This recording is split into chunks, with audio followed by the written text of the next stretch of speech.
Gadewch i ni weddio. Diolch yn y ti o Dduw am y fraint o cael dod ger dy fron ac yn llawenhau yn bod yn dod trwy enw a thrwy heiddiannau dy fab yn gwaredwr yr arglwydd Iesu Grist. I ni yn cyflwyno'n amser i ti nawr bendithia ein cyfnod yma nawr i geisio dy wyneb i astudio dy air ac yn gofyn i ti o Dduw i ddod lawr i'n plith. Tywallt ysbryd glân arno.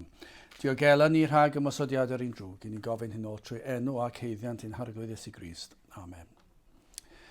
Wel, cyn i ni ddarllen o air Duw, eich atgoffa o'n gwefan Nghapel yr Rhath ar oed fan pregethu fydd yn cael ei darlledu ar ddydd Sul, pnawn dydd Sul am hanner awr wedi 3. Fe fyddwn ni yn parhau i recordio'r oed fan hyn o adre am y tro. Croeso i'ch gysylltu fi i ddarganfod mwy o wybodaeth ynglyn â'r trefniadau yn dyfodol. Wel, gadewch ni ddarllen o air Duw, epistol Paul at y Colosiaid, y drydedd benod ac yn dechrau yn yr adnod gyntaf. Colosiaid penod 3 ar adnod gyntaf. Am hynny, os cyd gyfadasoch gyda Crist, ceisiwch y pethau sydd uchod lle mae Crist yn eistedd ar ddeheulawd Duw. Rhoddwch eich serch ar bethau sydd uchod, nid ar bethau sydd ar y ddaear. Canis meirw ydych a'ch bywyd a guddiwyd gyda Crist yn niw, pan ymddangoso Crist ein bywyd ni, yna hefyd yr ymddangoswch chwythau gyda gef mewn gogoniant. Marwhewch gan hynny eich aelodau, y rhai sydd ar y ddaear, godineb, aflendid, gwyn, drychwant a chybyddod, yr hon sydd eilyn addoliaeth. O achos yr hyn bethau y mae digofaint Duw yn dyfod ar blant yr anufuddod, yn yr rhai hefyd yr hodiasoch chwythau gynt pan oeddech yn byw ynddynt. Ond yr awr hon rhoddwch chwythau ymaith yr holl bethau hyn, dicter, llyd, drygioni, cabledd, serthedd, allan o'ch gennau. Na ddywedwch gelwydd wrth eich gilydd, gan ddarfod i chwi ddiosg yr hen ddyn ynghyd a'i weithredoedd. A gwisgo'r newydd yr hwn a adnewyddir mewn gwybodaeth yn ôl delw yr hwn a'i creodd ef. Lle nid oes na groegwr nac iddew, enweidiad na di-enweidiad, barbariaid na sgithiaid, caeth na rhydd, ond Crist sydd bob peth ac mhob peth. Bydd y bendith Duw ar ei air sanctaidd ef. Wel, i ni wedi cyrraedd y benod olaf, yr astudiaeth olaf yn y llyfr yma gan J.C. Ryle ar Holiness, Sancteiddrwydd, penod 20, Crist sydd bob peth. Wedi seilio ar yr adnod honno, dwi newydd i ddarllen Colosiad, drydydd benod, adnod 11, lle nid oes na groegwr nac iddew, enweidiad na di-enweidiad, barbariaid na sgithiaid, caeth na rhydd, ond Crist sydd bob peth ac mhob peth. Nawr, geiriau sydd yn disgrifio hanfod gwir Gristnogaeth. Dyma pam y J.C. Ryle yn dweud fod yn gorffen ei lyfr ar y pwnc yma. Llyfr ar Sancteiddrwydd ei fod yn gorffen y llyfr yma ar y benod yma gyda'r teitl yma. Mor bwysig yw'r mater yma. Mae'n hanfodol ar gyfer cyfiawnhad ac mae'n hanfodol ar gyfer sancteiddhad. Hynny yw, mae popeth yma. Yma cawn gwir hanfod yr Efengyl. Dyma yw canolbwynt yr Efengyl. Os nad yw hwn yn iawn, os nad yw Crist mhob peth, yna mae yna rhywbeth mawr o'i le. Wel, mae llawer o is-benawdau gan J.C. Ryle yn y benod hon. Yr un cyntaf yw fod Iesu Grist yn bob peth yn ei ymdriniaethau a dyn. Hynny yw, mhob peth sydd yn ymwneud â ni o'r dechrau i'r diwedd, i ni'n cael fan hyn trosolwg yn y benod hon o lle y mae Crist. Ac mae'n gosod y cwestiwn yma, cyn llunio'r byd, mae'n gofyn y cwestiwn, ble oedd Iesu Grist bryd hynny? Ble oedd, odi am bob peth? Odi am mor bwysig â hynny? Achos pan chi'n gwrando ar grefydd llawer, chi'n gallu gwrando ar bregeth, falle na fydden nhw wedi enwi Crist o gwbl.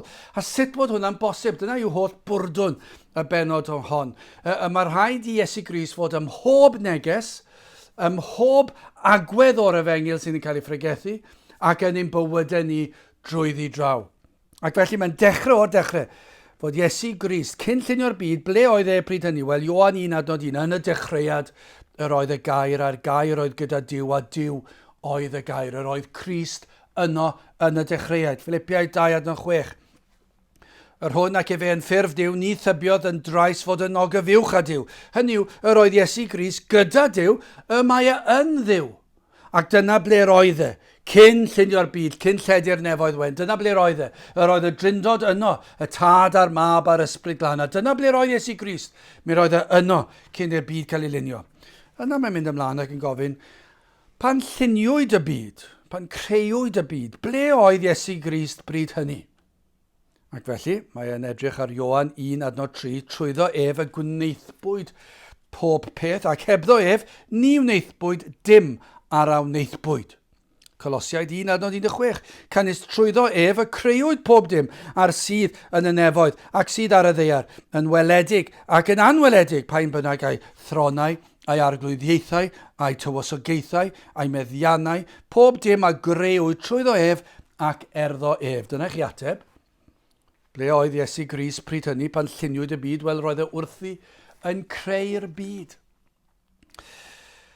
Yna mae'n mynd ymlaen, pan daeth pechod i'r byd, ble oedd Iesu Grist bryd hynny? Oedd y byd wedi cael ei lunio nawr, wedi cael ei greu. Ond yna, Adda ac Efa wedi cael ei creu. Ond ble oedd Crist pan daeth pechod i'r byd? Wel, yn y dydd hwnnw datguddiwyd i Adda ac Efa, daw Iesu Grist fel ei hunig obaith. Dyna chi adnod. Mae'n anhygoel yn diwedd. Genesis 3, adnod 15. Gelyniaeth hefyd o sodoff rhwng o ti ar wraig a rhwng dy had di a'i had hithau, efe a sigad y ben di a thithau a y sigi ei sawdlef. Mae'n cyfeirio fyna ar ôl y greadigaeth, y mae Adda ac Efa yn pechu, mae pechod yn dod, yr cwymp yn dod, ac oherwydd yn ei canlyniadau pechod, ond yno, ar y cychwyn, y mae Iesu Grist yno, reit ar y cychwyn hefyd. Mae e'n dweud wrthyn nhw, fe ddo fi ddelio a'ch pechod, fe fyddai'n mynd i'r groes, fe fyddai'n concro. Wedi canrifoedd, daeth amser lle ymddengys y byd yn llwyr anwybodus o Dduw. Miloedd o flynyddoedd, ar ôl y blynyddoedd hynny, beth wnaeth Crist bryd hynny? Beth ddigwyddodd bryd hynny? Ar ôl cenedlaethau o bobl ers y greadigaeth a pechod yn cynyddu. Ac roedd yn ymddangos dros y canrifoedd yr anwybodaeth yma o Dduw.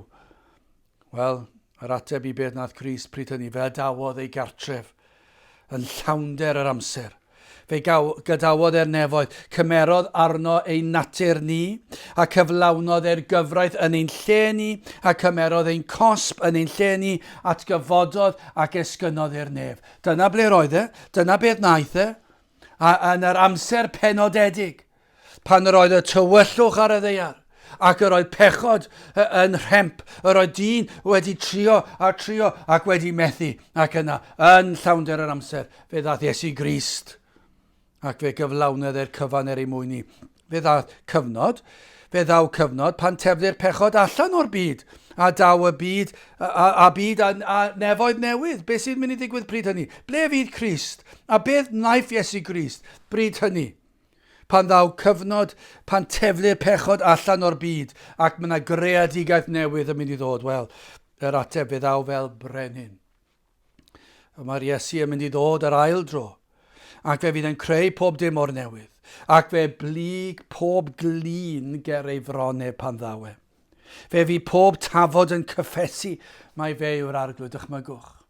Fe fydd yn brawychus, fe fydd yn drienus, fe fydd yr rhai sydd wedi codi dwrn at Dduw. Yr rhai sydd wedi gwrthod dod i'r capel dych chi. Falle'r rhai plant o aelwydydd Cristnogol, mae'n dod cylonus yn diwedd.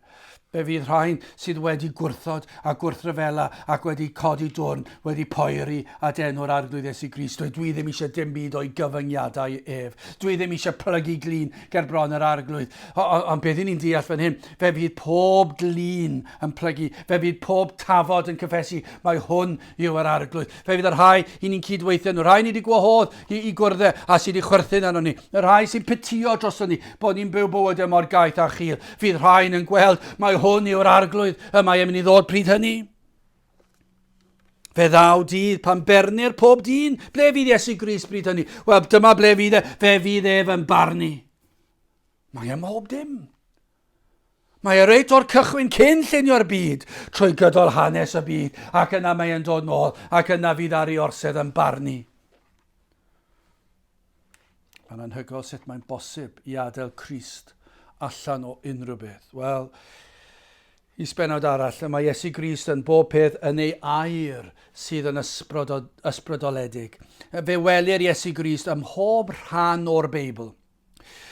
Nawr, wrth gwrs, ni'n edrych nôl ar yr Hen Testament, ni'n newid dyfynu adnod o Genesis 3, adnod 15, a dydy'r enw Iesu Grist ddim yno, ond am Iesu Grist mae'n sôn. Nawr, efallai dwi ddim mor eglur ar y cychwyn, ond ni'n gwybod mae'n glir, ond dwi ddim wedi cael ei osod mewn geiriau, mae Iesu Grist yw e, ac efallai bod rhaid chwilio ambell i le ar proffwydi a salmau, ac yna chi'n dod o hyd i Grist wrth gloddi a chwilio a mynd trwy dryswch, a mynd trwy tywell, chi'n gallu dod o hyd iddo fe. Ac chi'n rhyfeddu, ac mae'n perich galon llamiodd i fewn. Chi wedi dod o hyd i adnod arall sydd yn pwynt at Grist. Mae yna reit trwy draw. Ac falle ddim mor eglur ar y cychwyn, mae yna. Ac yna fe ddaw yn fwy clir yn y canol o'i hair. Ac yna mae'n llawn yn ei lawnder yn y diwedd. Ond hyn sydd yn sicr, mae Iesu Grist yno trwy gydol gair Duw o'r dechrau'n Genesis hyd at datguddiad. A mae rhaid cofio hyn, mae croes Crist a choron Iesu Grist. Rhaid cofio'r pynciau hynny wrth ddarllen gair Duw o'r dechrau i'r diwedd. Mae Iesu'r ail dweud dyma'r allwedd i ddadgloi yr adnodau. Pan i chi ddim yn siŵr be mae adnod yn ei olygu, ewch â Crist a'i goron, ger bron yr adnod, ac mae'n dadgloi y cyfan. I chi'n deall yr Hen Testament, chi'n deall y Testament Newydd, chi'n deall y cyfanwaith, pan i chi'n mynd â Crist a'i goron.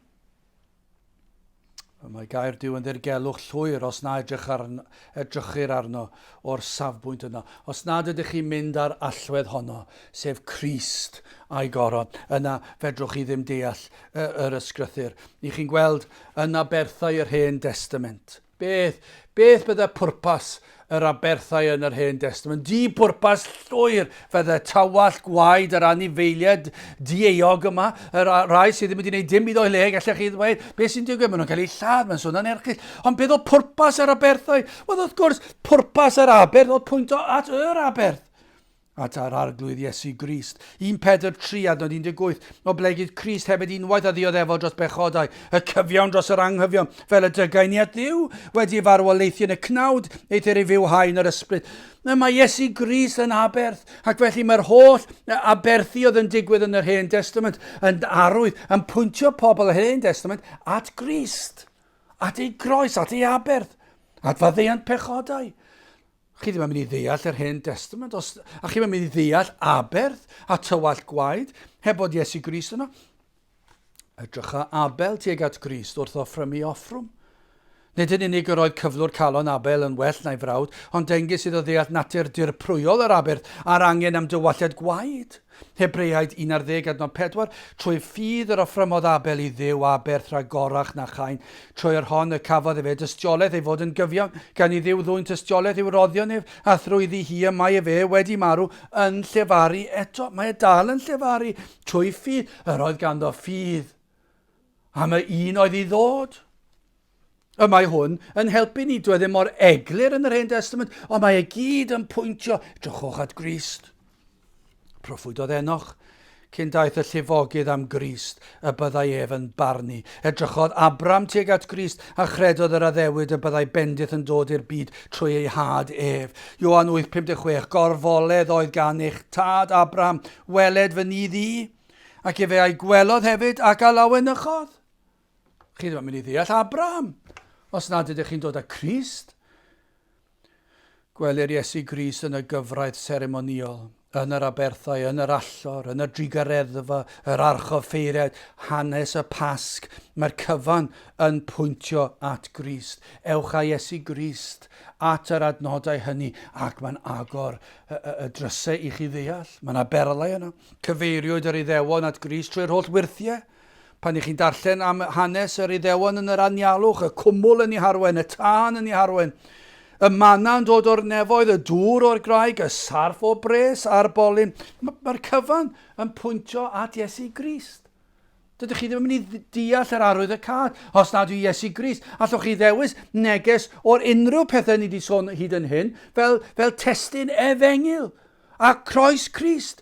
Crist yw'r holl bwrpas bwrdwn yr Hen Testament. Yr oedd y barnwyr yn ddarlun o Iesu Grist, Dafydd y brenin yn ddarlun o Iesu Grist, y proffwydi o lle'n pwynt o at Grist, a llenwch Eseia. Yma e'n llawn Iesu Grist. Ac wrth gwrs, pan ych chi'n dod at y Testament Newydd, mae'r cyfan yn cyfeirio at Grist. Yr Efengylau yn disgrifio ei fywyd yn trigo ymhlith dynion. Ei weithredoedd, ei eiriau, ei athrawiaethau, ei fywyd, ei cadw'r gyfraith, ei farwolaeth ar y groes, ei atgyfodiad, ei esgyniad. Mae'r cyfan am Grist. Ac yna'r epistolau lle ysgrifennir am Grist, dyrchefur Crist. Mae llawer yn gweld moesau yn y Beibl yn unig. Mae'n drist yn diwedd. Dyna beth sydd wedi digwydd yn ein gwlad ni dros y blynyddoedd. Mae'r dirywiad yn arferthol. Fe nath bobl troi cefn ar yr elfen goruwch naturiol.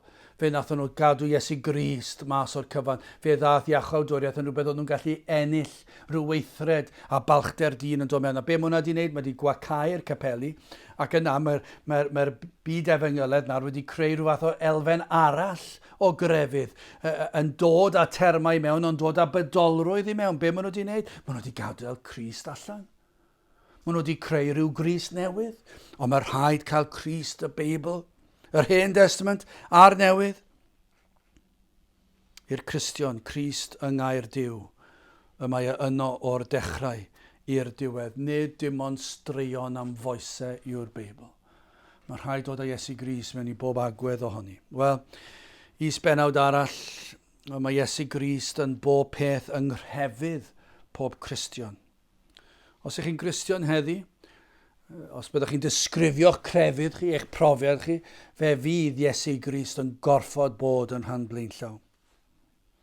Gan gofio'r holl athrawiaethau a metholiad y tad a gwaith yr ysbryd glân, cofiwn hefyd i'r drindod ddyrchafu Crist yn ei waith achubol. Mae yna elfen ond oes na. Wrth gwrs, i ni'n dyrchafu'r drindod ac yn addoli'r Duw y tad, y mab yr ysbryd glân, ond i ni'n gweld gwaith yr arglwydd Iesu Grist. Mae'r drindod yn dyrchafu Crist yn ei waith achubol. Iesu Grist yw'r drws. Trwyddo fe y mae cael achubiaeth. I chi ddim yn Gristion os nad ych chi wedi dod trwy drws Iesu Grist. Iesu Grist yw'r ffordd. Os nad ych chi'n rhodio ar hyd ffordd sef Iesu Grist. Os nad yw'r ffordd i chi'n byw yn Iesu Grist, yn ei ganllawiau, yn ei ddisgrifiadau, yn mawrygu fywydau, ei farwolaeth, ei atgyfodiadau, yn byw i ogoneddu fe, a'i fwynhau e, yna mae yna rhywbeth ar ei. Dyna'r ffordd. Fe yw'r drws, fe yw'r ffordd.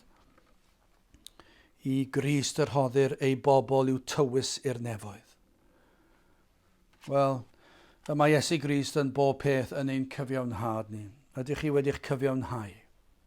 Wel, os ydych chi, yr unig ffordd i chi wedi'ch cyfiawnhau yw herwydd bod Iesu Grist yn ganolog. Dim ond trwy Grist y gall y Cristion dderbyn heddwch a Duw. Does dim modd i unrhyw bechadur dderbyn heddwch a Duw fe fydd yn elyn a Duw hyd dragwyddoldeb os nad yw Iesu Grist yn ei gyfiawnhau. Just dim posib. Does neb yn gallu dod yn ei gerbron Duw. Allech chi ffeindio'r person fwyaf llawn perswad, y fwyaf clyfar, y fwyaf dadleigar, y fwyaf enwog, be bynnag yw nhw, fwyaf pwerus ar y ddaear.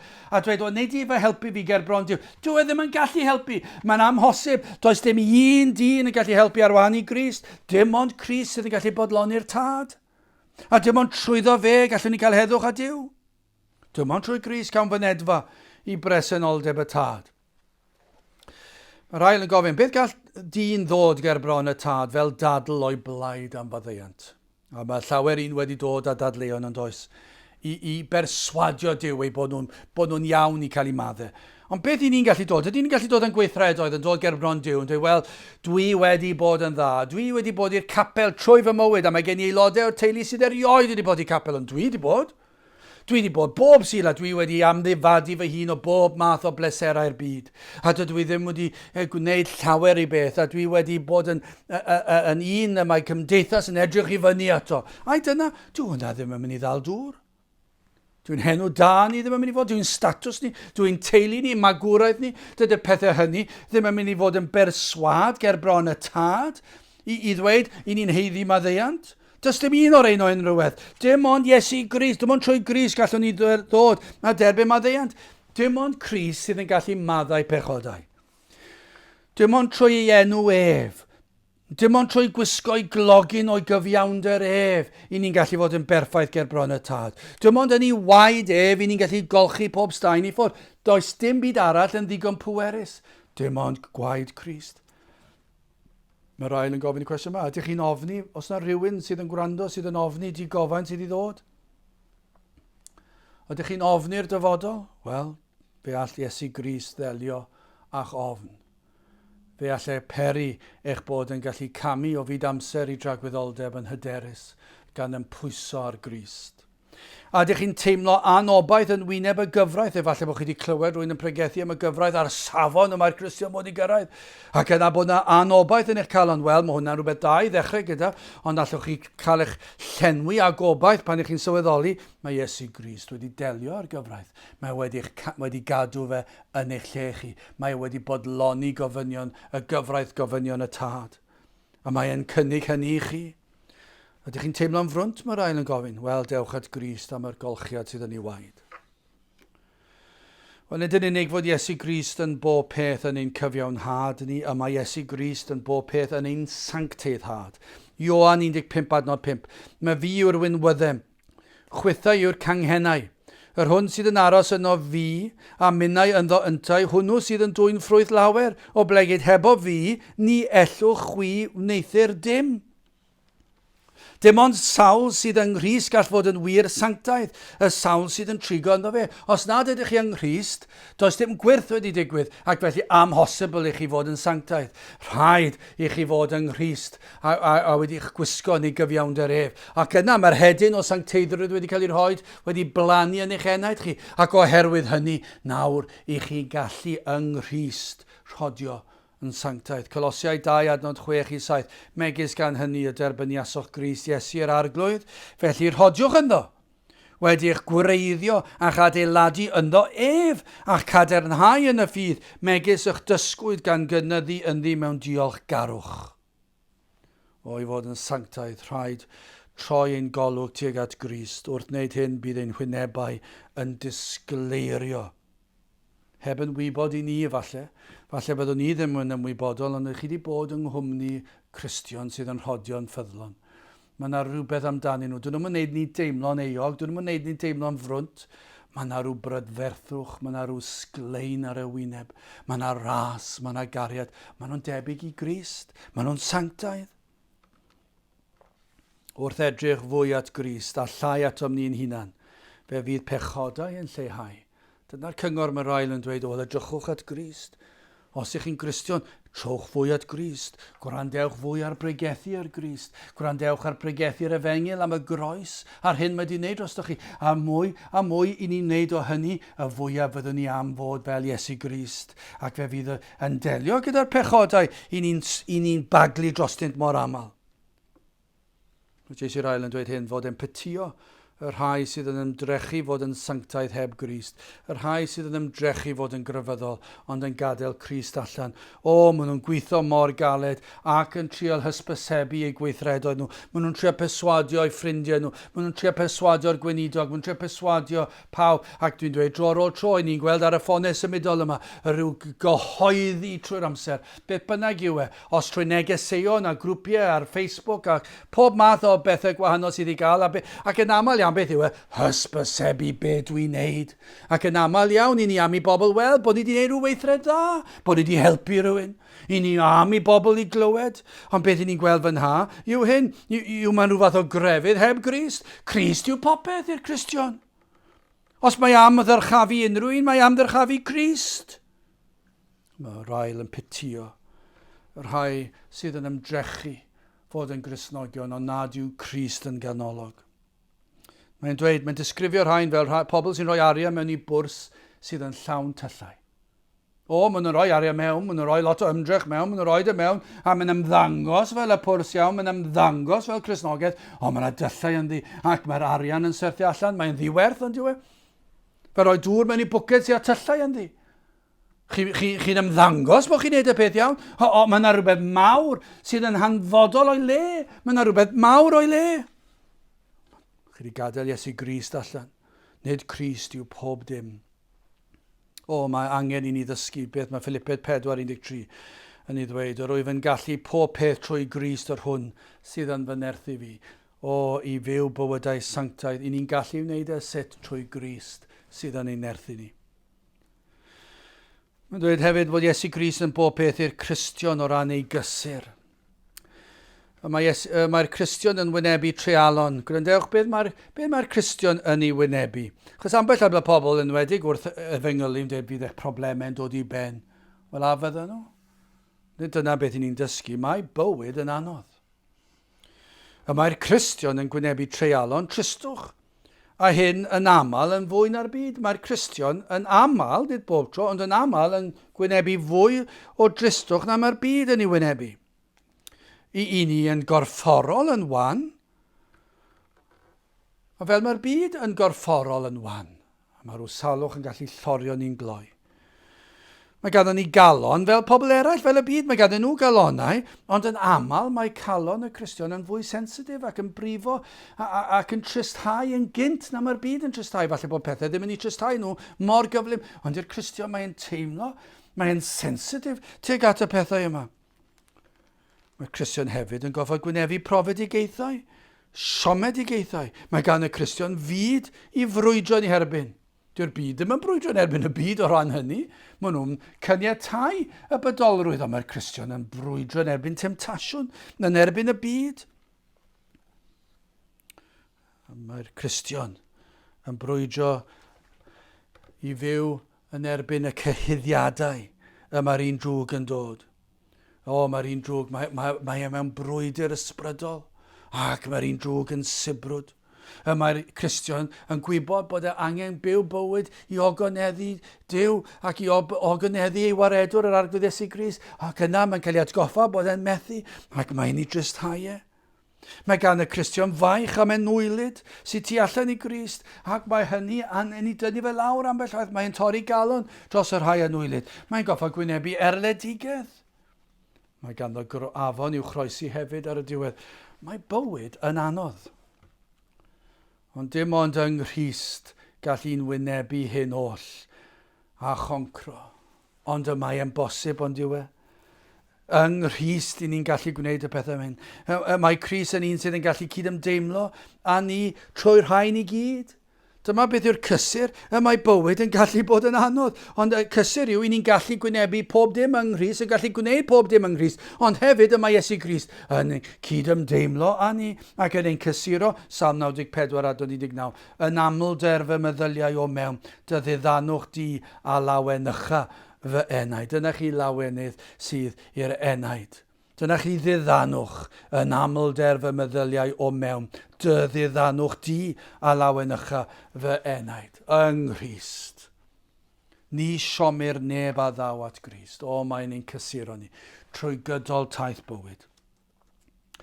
Mae Iesu Grist yn bob peth yn ei obeithion am y dyfodol hefyd. Nid oes gan anghredadu'n unrhyw obaith ar gyfer y dyfodol, ond nid felly'r Cristion. Mae'r byd falle'n gobeithio fydd yna rhyw fuddsoddiad ariannol yn dod â rhyw fath o elw iddo fe maes o law a rhyw croesi bysedd yw e ac yn poeni amdano fe, ond dyw e ddim yn obaith sicr. Maen nhw'n gobeithio fydd y plant yn llwyddo ac yn rhoi enw da iddyn nhw fel teulu ac yn dod ag arian i mewn. Ond rhyw fath o obaith yw e, croesi bysedd yw e. Ond nid felly'r Cristion, mae gan y Cristion gobaith sicr o'r dyfodol. Fe all y Cristion obeithio trwy gydol ei fywyd. Tywyllwch a wel y byd yn y pellter, ond goleini a wel y Cristion.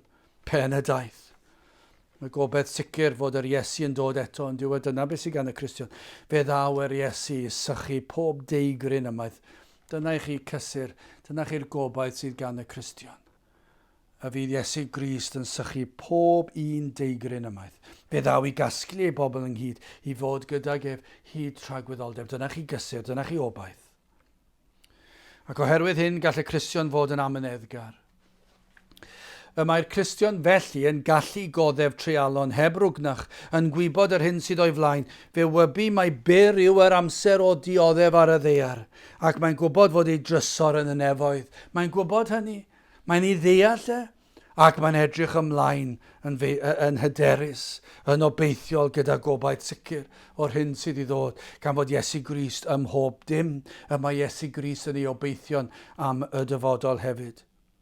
Mae'r Iesu'r ail yn symud ymlaen, mae'n dweud bod Iesu Grist yn bob peth yn y nefoedd. Mae'n popeth yn y nefoedd hefyd. Crist sydd fydd yn cael ei foliannu, datgyddiad 5:12 ymlaen, yn dywedyd a llef uchel, teilwng yw'r oen. Dychmygwch y dydd, edrychwch ymlaen at y dydd pan cawn clywed hyn. Teilwng yw'r oen, yr hwn a laddwyd i dderbyn gallu, a chyfoeth, a doethineb, a chadernid, ac anrhydedd, a gogoniant, a bendith, a phob creadur a'r sydd yn y nef, ac ar y ddaear, a than y ddaear, a'r pethau sydd yn y môr, ac oll ar sydd ynddynt, a glywais i yn dywedyd, i'r hwn sydd yn eistedd ar yr orseddwaink, ac i'r oen y byddor fendith, a'r anrhydedd, a'r gogoniant, a'r gallu yn oes oesoedd. O, fe fydd na fawl o'r arglwydd Iesu Grist. Fe fydd y saint yn gwasanaethu Crist yn y nefoedd. Bydd mwynhau ei bresenoldeb yn y nefoedd o cael gweld ei wyneb yn wyneb. Datgyddiad 22:4. A hwy a gant weled ei wyneb ef, a'i enw fydd yn ei talcennau hwynt. Yno be fydd yn diflannu ac fe fydd yn troi yn olwg ac y cawn weld ei wyneb. Dyna chi ddydd. Fe fydd Iesu Grist yno yn y nefoedd. Fe fydd pob peth yn y nefoedd. Fe fydd y cyfan yn dyrchafu ei enw yn y nefoedd. Wel, wrth gloi, tristwch i'w gweld crefydd, Cristnogaeth sydd heb Grist. Ond nid yna sydd yn wir o'n gwlad ni. Pan i ni'n meddwl yr hyn oedd yn wir o'n gwlad ni, o bob gwlad yn y byd, am wlad oedd Cymru. Am wlad i ddyrchafu Iesu Grist. Ond nid yw ein emynau ni yn dyst i hyn. Ond nid yw ein hadeiladau ni, ein capeli ni yn dystiolaeth i hyn. Y dylanwad nid yn unig yn ein gwlad ni, ond gwledydd y byd a dynion allan o Gymru i gyhoeddi gair Duw ar hyd a lled y byd. Dyna chi ddylanwad y mae'n gwlad fach ni wedi cael. Ond dyna chi dristwch nawr fod ein gwlad ni o bob gwlad yn fwyaf eog, yn fwyaf pechadurus, am wlad i adael Iesu Grist allan o'r pwlpid, am i adael Iesu Grist allan o'r canu o'r emynau, i adael Iesu Grist allan o'r bywydau. Mae Iesu Grist wedi mynd allan o'n crefydd ni bellach, ac os Iesu Grist yn cael ei enwi, mae enw Iesu Grist gwahanol i'r hyn sydd yn y Beibl. Mae'n drueni yn dweud. Cristnogaeth heb Grist, crefydd sydd heb obaith. Nid ydynt yn adnabod Iesu Grist. Ac yn waith na hyn, heb ymdrechu i'w gyfarfod eich waith. Ond nid yw'n wir am ein gwlad ni heddiw. Does dim ymdrech i adnabod y gwir arglwydd Iesu Grist. Does dim ymdrech i adnabod y gwir Iesu Grist o'r byd nac o'r eglwys. Dyw'r fath yna o grefydd ddim yn arwain i'r nefoedd, ac nid yw yn gallu cysuro y cydwybod chwaith. Ffolineb yw ceisio chwanegu unrhyw beth at Grist. Mae'r ail yn gorffen wrth rybuddio. Peidiwch a trio chwanegu at Iesu Grist yn eich crefydd. Peidiwch a dod â gweithredoedd a seremoniau mewn i'ch tystiolaeth chi. Rhaid i Iesu Grist fod yn bopeth. Peidiwch dibynnu ar ddim ond Crist. Peidiwch a dibynnu ar eich edifeirwch chi. Peidiwch a dibynnu ar eich ffydd chi. Rhaid i chi bwyso ar Grist am iachawdwriaeth. Peidiwch a meddwl dwi ddim yn credu'n digon, ond Iesu Grist sydd yn achub, nid eich ffydd chi. Chi'n trwy ffydd, chi'n ymddiried yng Nghrist, ond Crist sydd yn achub. Mae yna lawer sydd yn gwybod am Grist.